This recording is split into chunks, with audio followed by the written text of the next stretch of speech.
फेंक दूं कि क्या करूं? फेंक दूंगा तो मैं भूखा ही रह जाऊंगा, पी भी नहीं सकता क्योंकि इसमें से दुर्गंधी आ रही है। इसी विचार में बैठा है। भगवान सबके पास से एक एक निवाला खाते हुए, मधुमंगल जो लाए हो मुझे भी खिलाना पिलाना। मधुमंगल डर गया, कन्हैया कहीं आकर के छीन न ले, क्योंकि जबरदस्ती भी ले लेता है। बोला अरे कन्हैया कुछ नहीं लाया हूं, तू उधर ही खा पी, हम इधर ही ठीक है। भगवान सबका खाते हुए उसके तरफ जाने लगे तो मधुमंगल को लगा कि कन्हैया आएगा और ये मेरे माठा को जरूर पी लेगा। क्या करूं, फेंक दूं कि क्या करूं?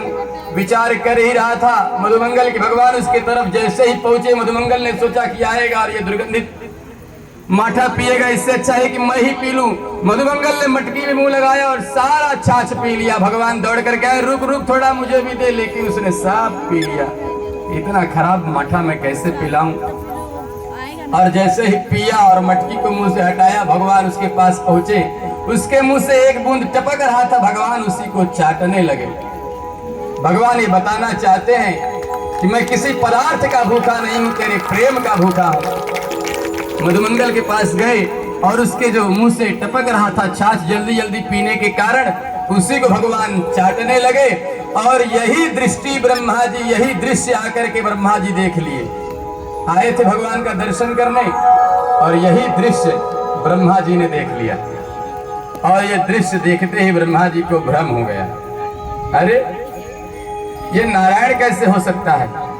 सबके साथ खा रहा है, सबको सबकी जूठन खा रहा है, सबको अपना खिला रहा है, 2 दिन का पुराना छाछ पी रहा है, पी नहीं रहा, उसके मुंह से टपक रहा है, उसे चाट रहा है। ये ब्रह्म हो ही नहीं सकता, ये वो परम ब्रह्म परमात्मा नारायण हो ही नहीं सकता। ब्रह्मा जी को भ्रम हो गया।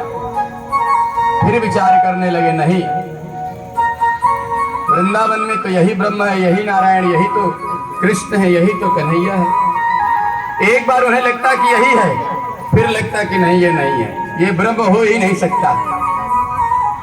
अरे 56 भोग लगता है, सुंदर सुंदर पकवान खाने वाला, वो नारायण कहाँ, ये जूठा छाछ पी रहा है, ये वो परम ब्रह्म परमात्मा नहीं है। फिर विचार करते, नहीं वही है क्या?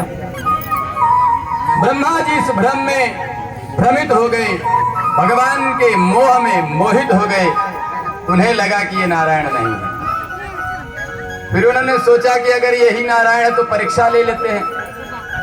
क्या किया कि भगवान के जितने गाय और बछड़े वहां चर रहे थे खेतों में, सबको ब्रह्मा जी उठा करके लेकर के चले गए स्वर्ग लोक में।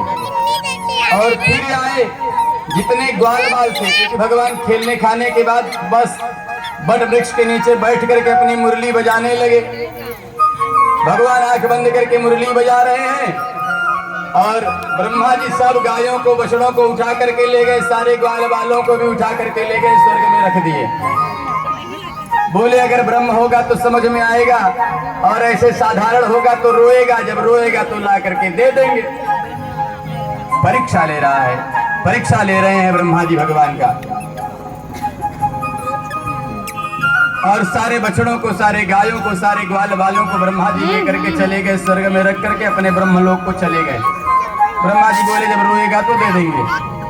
भगवान ने बंसी बजाने के बाद जब शांत हुए तो देखते हैं न गाय है, न बछड़े हैं, न ग्वाल बाल है, कोई नहीं है।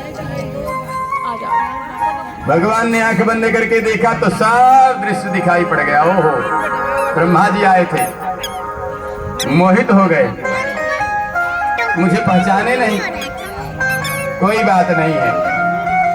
तो भगवान श्री कृष्ण ने अपने ही श्री विग्रह से जितने गायें थी उतने गाय बना लिए, जितने बछड़े थे उतने बछड़े बन गए, जितने ग्वाल थे उतने ग्वाल बन गए, जितने सब वहां थे सब खुद ही बन गए।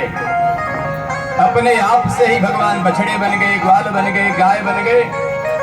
केवल बने नहीं, जैसे उनका स्वभाव था ठीक वैसे ही स्वभाव भी कर लिए। जिसका जो स्वभाव था उसी के स्वभाव के अनुसार ही स्वभाव भी बना लिए। हम किसी का भेष बना सकते हैं, बहुरूपिया का हम भेष बना सकते हैं। हो सकता है किसी के जैसा बोल रहे हैं ठीक उसी प्रकार ध्वनि भी निकाल ले, आवाज भी निकाल ले, परंतु उसी के जैसा स्वभाव करना ये बहुत कठिन है। परंतु भगवान ने जिसका जो स्वभाव था स्वभाव भी वैसा ही कर लिया। अब सारे भगवान ही गाय बने हैं, बछड़े बने